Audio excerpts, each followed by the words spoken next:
A massive constitutional earthquake has rocked the British monarchy, signaling a final and total end for the Sussex era. London, early morning on January 31, 2026. At that moment, Buckingham Palace released a monumental declaration that shifted the global landscape instantly. The message was clear. All official bonds between the throne and the Duke and Duchess have been dissolved forever. Furthermore, the safety, schooling, and general upbringing of Archie and Lilibet will now be managed by a crown-appointed protector.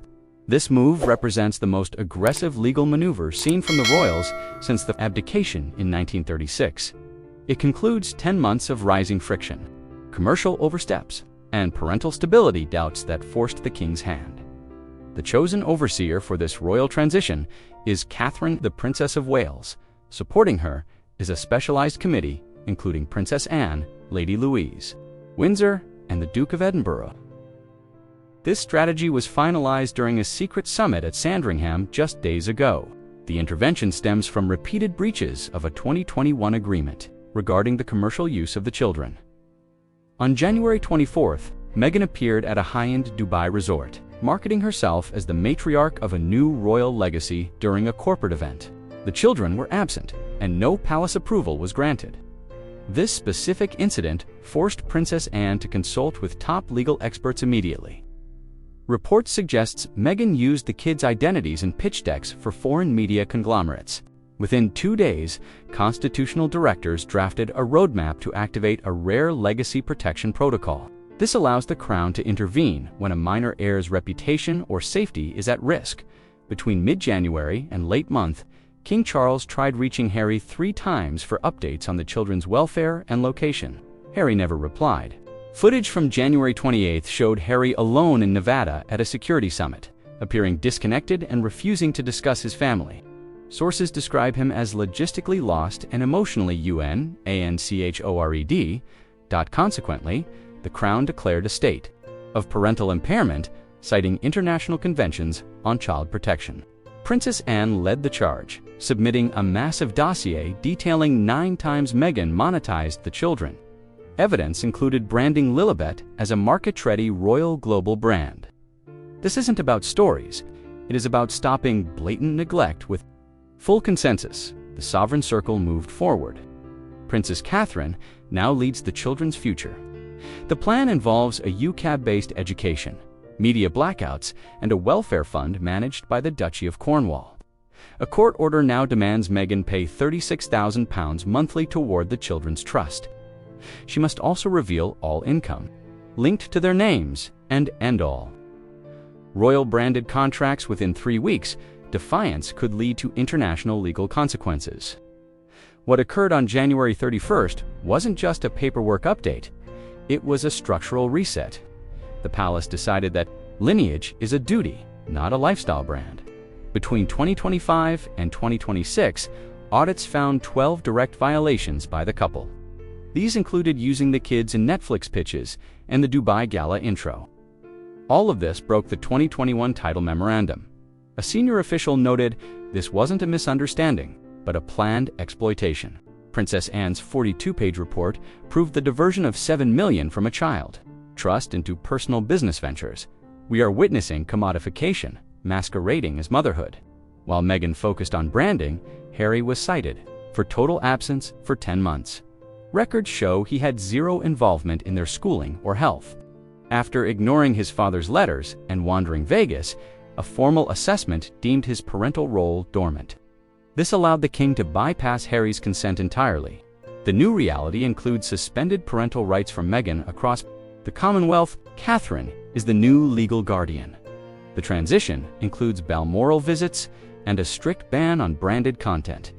A new £18 million trust will fund their future.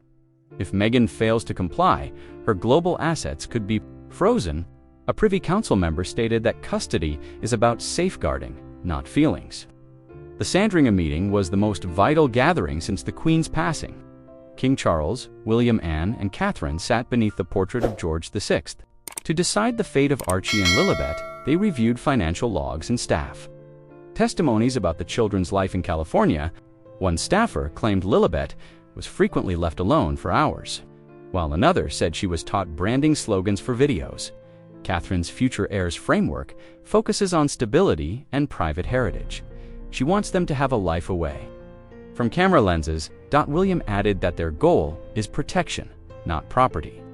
Charles worried about public perception, but insisted that doing nothing was worse. She argued they could survive being called harsh, but not being called indifferent. To prevent Meghan's upcoming book from controlling the narrative, they voted for immediate action. By late night, the legal instruments were signed. Documents were sent to U.S. embassies to ensure the orders are recognized globally. The Foreign Secretary noted that U.S. authorities are cooperating. Charles concluded that protection is their highest duty. Within 48 hours of the decision, the Crown launched a full legal strike. This wasn't symbolic. It was about asset tracing and contract termination. The royal courts accepted the Windsor v. Markle petition, granting Catherine interim authority. Meghan's lawyers tried to fight back, arguing California jurisdiction. However, a 2022 agreement signed by both parents contained a parental veto. Waiver if commercial rules were broken. This destroyed her defense. The U.S. State Department has received the UK's requests. A California hearing is set for February 22nd. Meanwhile, Netflix and Spotify have paused all Sussex projects. A Gulf executive admitted the legal chaos makes working with Meghan impossible. Even the Advertising Standards Authority is looking into her. Dubai claims digital takedown requests have been sent to Meta and Google to scrub the children's likeness from monetized feeds. Audits found 27 million routed from old foundations to pay for brand consultants and canceled shows starring the kids. This triggered the Trust Protection Act. Public polls show 80% support for the palace's move. Staff say this isn't about revenge, but responsibility. On February 1st, the new Oversight Council met at Clarence House. Catherine led the session to ratify a well-being charter. This includes trauma therapy for the children and a hybrid education model.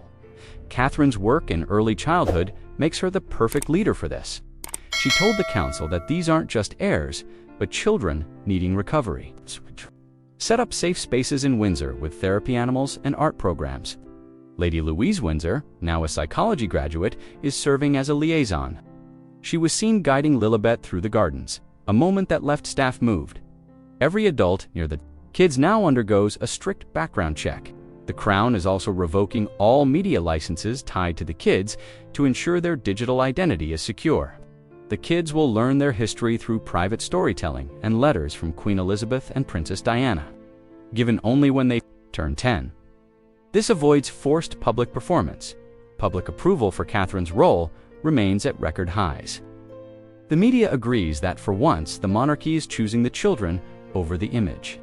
At 8 a.m. on February 3rd, the final statement was issued. The tie is severed. The guardianship is permanent. Thank you for watching. This redraws the line between family and duty, while Meghan sends legal threats about her uncrowned brand. The palace says there is no brand left. Harry has been silent, reportedly stepping away from business. He may visit the kids only after a psychiatric review and a total end to his commercial narratives. The Archie and Lilibet crisis changed the monarchy. It proved they can be proactive. Isn't just a guardian of heirs now. She is the guardian of a heritage. As one writer noted, the Crown finally protected its own. It is a new world for the royals. Every single step taken was meant to ensure that the legacy remains pure and that children remain safe. We have seen many crises, but none handled with such clinical precision. The future of the House of Windsor depends on this stability. It is about the long game. Meghan may fight in the press, but the law is a different beast entirely. The international treaties cited are powerful tools that the Sussexes likely underestimated. By bringing in the Princess of Wales, the king has put his most trusted and popular asset in charge of the most sensitive family matter. This is not just a win for the palace, it is a shield for the next generation. As we watch this unfold, the question remains how Harry will react once he fully realizes the gravity of his silence. The road back is long and narrow. It requires a total surrender to the rules he wants. Try to rewrite. For Archie and Lilibet, the journey to a quiet royal life begins now. It is a life of duty, yes, but also a life of protection. This marks the closing of a turbulent chapter and the beginning of a guarded one. The crown has spoken, and its word is final. History will judge this moment, but for now, the palace is at peace with its choice. The weight of the crown is heavy, but the weight of responsibility for the innocent is heavier. They have chosen to carry it. The era of the Sussex brand is officially over. Make sure to like this video and subscribe to Winds of Thought for more updates on this developing story. We will keep you posted as the California hearings begin. Thank you for being part of our community.